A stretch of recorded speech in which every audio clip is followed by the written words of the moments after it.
Welcome to the 14th episode of Boulder Community Health's Be Well Saturdays.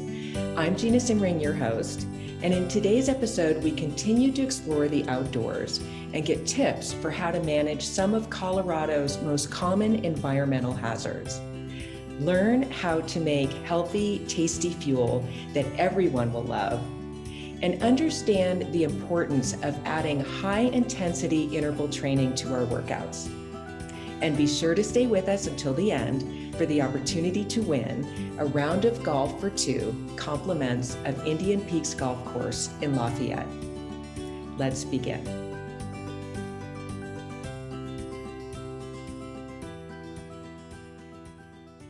Hi, I'm Dr. Tim Meyers, Medical Director for the Emergency Department at Boulder Community Health.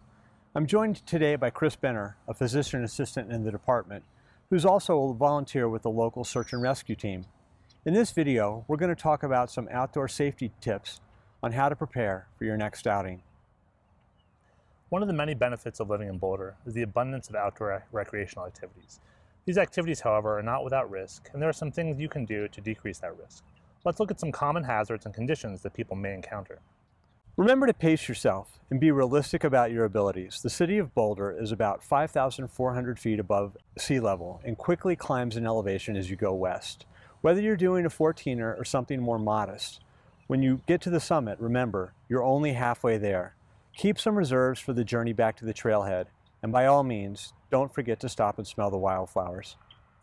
Weather in Colorado is outstanding, but as anyone who's lived here for a period of time will tell you, it can change dramatically in a matter of minutes.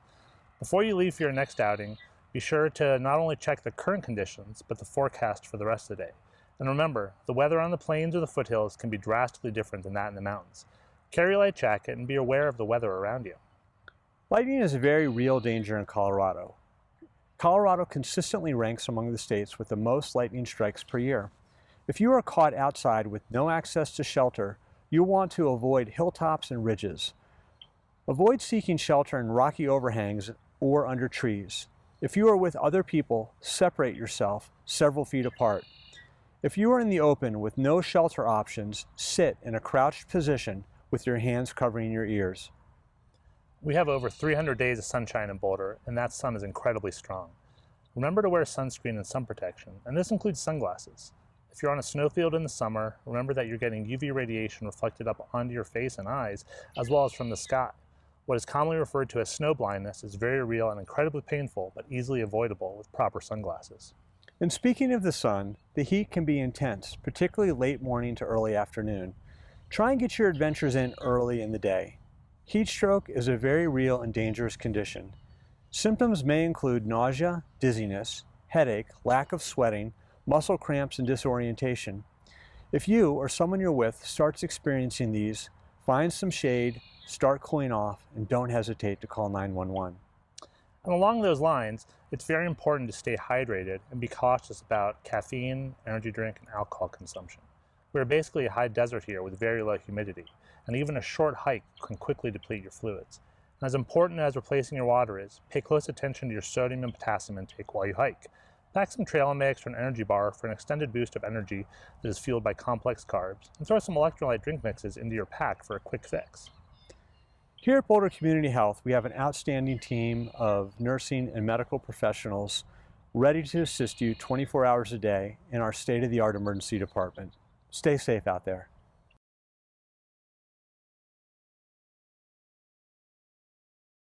Hi everyone, happy Be Well Saturday. My name is Aryn. I am a registered dietitian and the Senior Nutrition Education Specialist at Natural Grocers. So it's officially summer, yay, which means plenty of getting outdoors and outdoor activity. So for you, that might mean getting on a hike with your family, going for a long bike ride, potentially up Flagstaff if you're up for an extra challenge, or even climbing one of Colorado's 14ers. But no matter what activity you choose, the nutrition and the fuel that you decide to bring along with you can play a key role in helping you maintain your energy as well as supporting your performance. So I will say it's really important to be picky about the type of snacks that you throw into your hiking bag. And this is because oftentimes even some of our favorite options we think that they're healthy, but they can come with a lot of unhealthy surprises. So let's take trail mix for example. So oftentimes it can be laden with refined sugars as well as unhealthy oils and fats and even artificial colors. And many times our favorite trail mixes can also be imbalanced. So they provide a hefty and high load of sugar while also being void of vital nutrients like protein and fat and healthy carbohydrates. So today we're gonna throw out those not so great trail mixes, and I'm gonna show you how to build a healthy and balanced trail mix at home on your own with some of my favorite products from Natural Grocers. So this is what I call my peak performance trail mix. And we're gonna start with 2 cups of popcorn. And I really like to choose popcorn that's made with healthier oils like olive oil, ghee, and even coconut oil. Next, we're gonna add some nuts, and this is gonna provide us with some good protein as well as fat. So today we're gonna add in a 1/2 cup of pecans as well as a 1/2 cup of walnuts. And then we're gonna add 1/3 cup of toasted coconut flakes. So coconut flakes can add some healthy fat, but I also really like the toasted option that we have in our bulk section at Natural Grocers because it adds some really nice flavor to your trail mix. You can use untoasted, but for this, we're gonna use toasted today. And then next, we're gonna add some healthy carbohydrates. So these, our carbohydrates today are gonna come from unsweetened dried fruit, specifically 1/3 cup of mulberries and 1/3 cup of golden berries. And so these are unique fruits that you can find in our bulk section at Natural Grocers and other areas of the store, but I love golden berries in particular because they provide a lot of flavor, again, to your trail mix. They have a really nice tart taste. So we're gonna go ahead and add those in. And then we're gonna end with 1/4 cup of pumpkin seeds. So pumpkin seeds are a great source of plant-based protein. And then finally, we have to have a little sweet treat as well when we're out there working hard outside and on the trail. So we're gonna add in 1/4 cup of dark chocolate chips. These are the Enjoy Life chocolate chips, and I love them because they're comprised of over 60% cacao. So you're satisfying your sweet tooth, but you're also getting plenty of antioxidant and nutrition to go along with that. And then all you have to do is mix it up. Go ahead and add it to your favorite stasher or reusable bag and throw it in your pack and you're ready to go. But if you don't have time to make your own trail mix, don't worry. We've got you covered at Natural Grocers with plenty of ready-to-go options. So I have a variety of products to show you here. Some of my favorites are our ready-to-go and pre-packaged bulk trail mixes. So my favorite is the Margaret's Mix. So Margaret is one of our co-founders at Natural Grocers. She designed this mix and it's absolutely delicious. Beef jerky is also a great staple for the trail. Our Natural Grocers beef jerky is 100% grass-fed. And then we also have some vegan jerkies to choose from for those of you who are plant-based. And then finally, I want to end by talking about hydration and also replacing those vital electrolytes that you sweat out when you're working hard. So a great way to support your hydration and kind of replace those electrolytes is through our Ultima electrolyte supplement. So I love this supplement because it comes in these individual powder packs. So you can easily add it to your backpack and then just throw it in your water when you're out on the trail, and you'll get some great electrolytes and support your hydration that way. And they have a variety of different flavors to choose from, and they're all really, really tasty. So that's it, guys. You are now ready to go with plenty of healthy options to support your fueling and nutrition out in the backcountry or wherever you choose to be outside. So thank you for joining me today and tuning in, and I hope you have a great summer.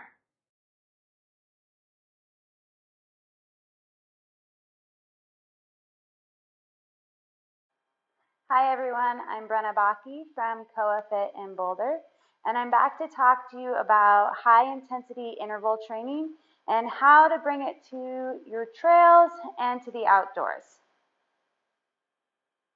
High intensity interval training, also known as HIIT, is basically at its foundation a period of high intense exercise followed by recovery. So for example, if you were out for a jog, you might do a 30-second sprint as fast and as hard as you can, followed by a minute of walking or really slow jogging.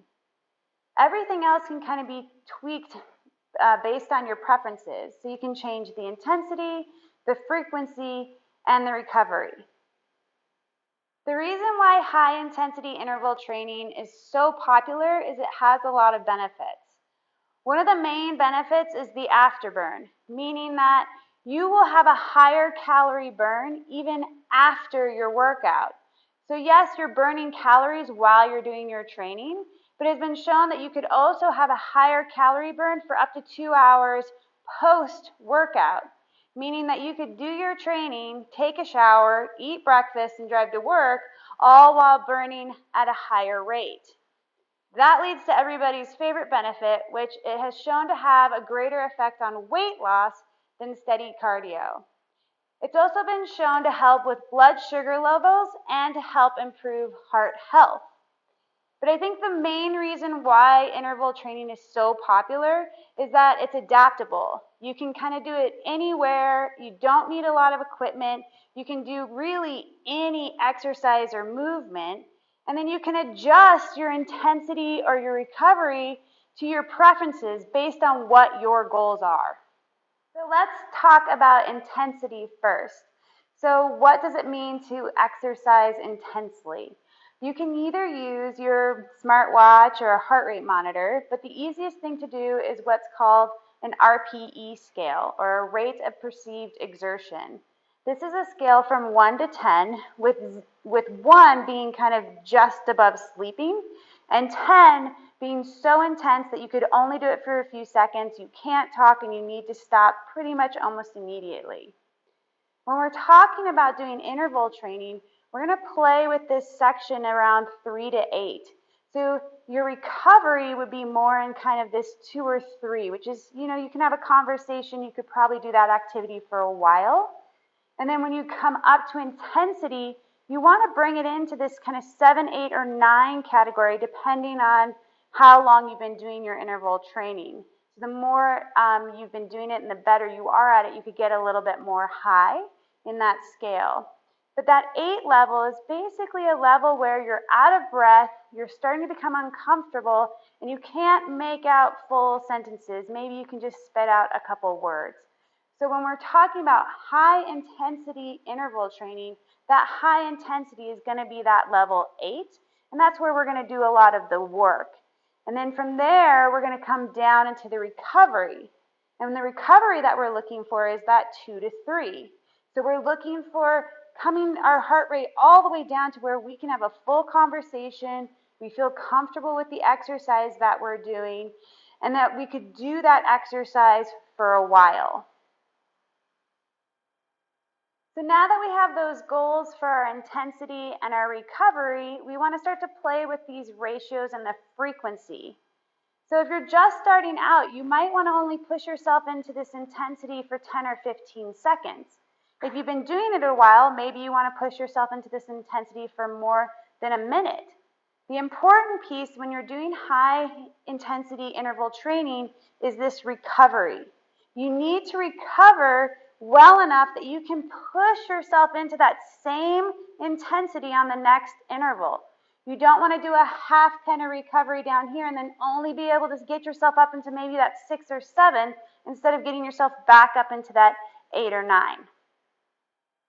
When you start to add interval training into your program, you don't need to be really scientific about what you're doing. You don't need to track it on your watch or really make sure that your ratios are perfect or that each interval is the same. Really, all you're looking for is to push yourself into that high intensity, hold it there, and then recover completely.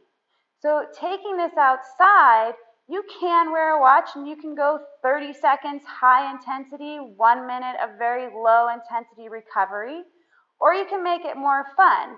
You can sprint to the next tree and then walk to the next rock after that. You can also play with your uphills and your downhills. So you can kind of go uphill really nice and quickly and then maybe backtrack downhill as a recovery.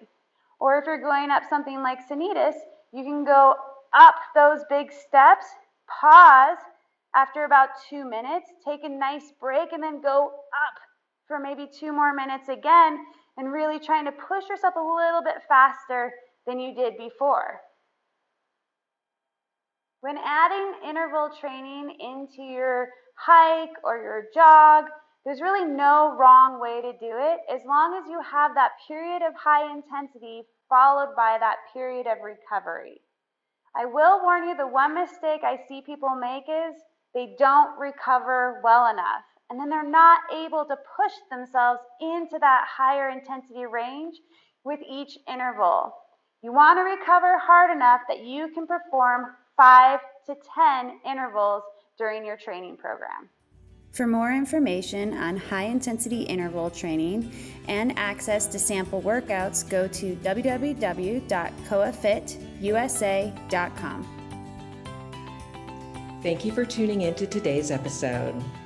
And now, for the opportunity to win a round of golf for two, compliments of Indian Peaks Golf Course in Lafayette, be the first person to send me an email with the correct answer to this question, and you're the winner. So here goes. Name 3 symptoms that could be indicative of heat stroke. Send me your answers, and until next time, everyone, stay healthy and be well.